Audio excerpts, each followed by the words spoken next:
Today we're going to make a no-bake cheesecake dessert that's ready in 5 minutes.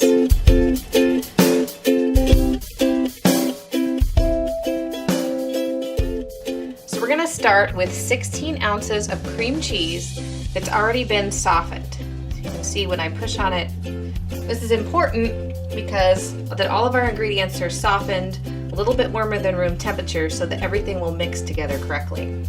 So now we're going to add a stick of real butter. This is unsalted butter.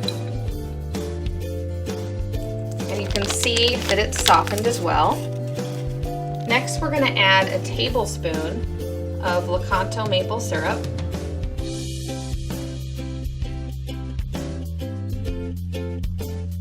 And we're going to add a teaspoon of real.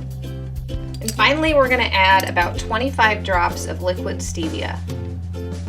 You can add more or less to your desired level of sweetness. Then all we're going to do is mix this right up.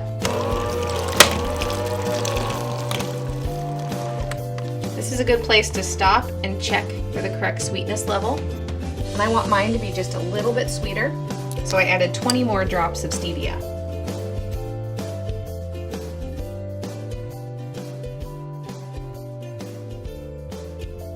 And now you have a nice, fluffy cheesecake dessert.